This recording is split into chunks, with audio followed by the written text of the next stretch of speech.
Hello everyone, and welcome back to Farmer Joe Homesteading. Today we're going to be doing a garden tour of our Zone 3 no-till garden. But first, let's do a tour around the farm and update you guys on everything that's been happening this past week.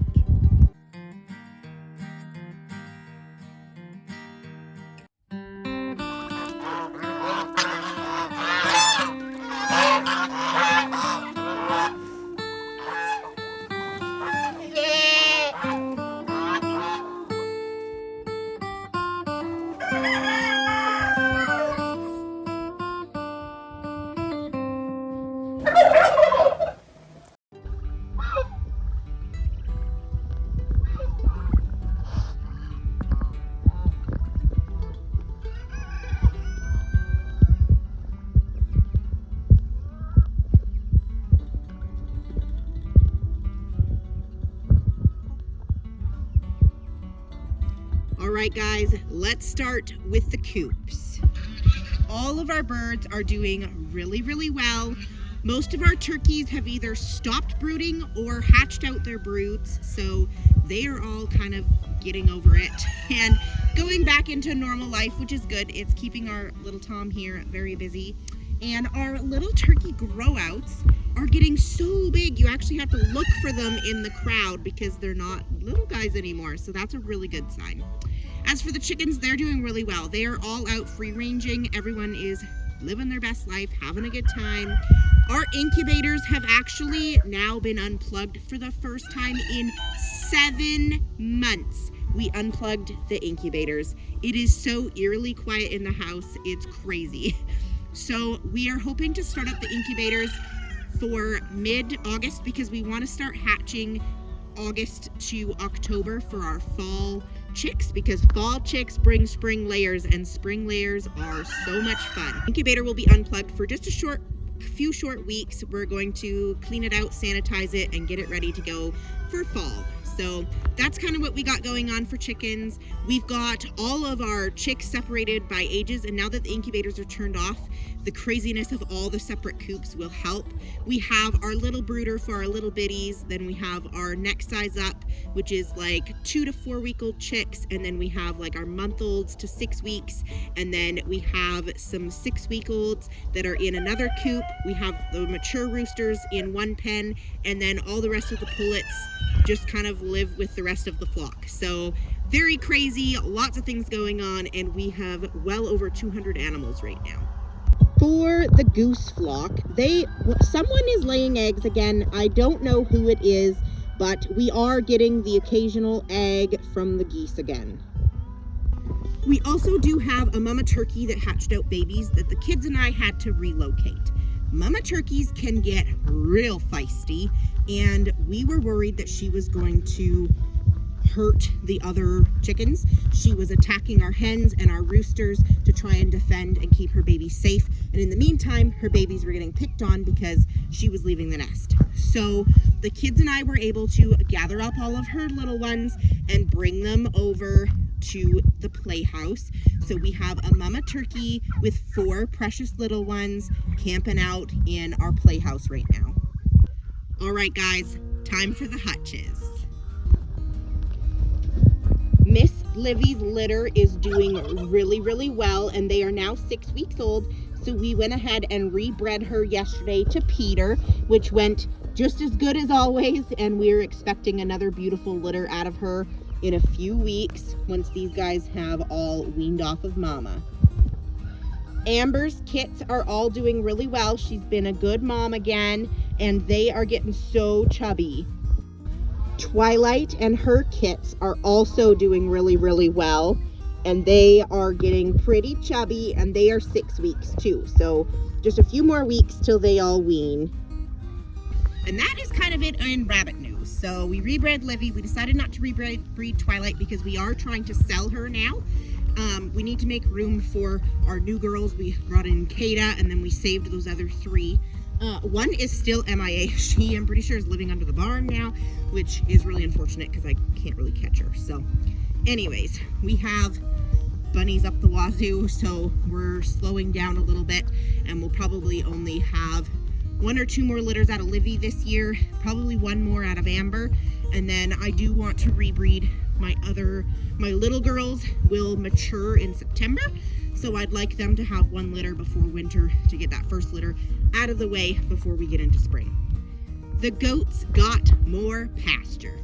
We turned them out so they have this space. There's a fence line along the trees, but it's just barbed wire, so they can technically crawl through it. But we also got our electric fencing system all set up, so they actually have access to all of the treed bush area behind our house. So they essentially have 2 more pastures because they have this whole stretch plus all of the trees, a big stretch back to that way back there fence. So it's about the same area as the 2 pastures they have over here. So this we're hoping is going to keep them busy until fall. It definitely should. There's a lot of grass in there, so hoping that this suffices. Obviously no progress on the barn because we just finally got tractor parts in so that we can move the sawmill and start making the wood to get the barn up. So that should start happening this weekend. We're 1 step closer to finally being able to get some wood up on the barn.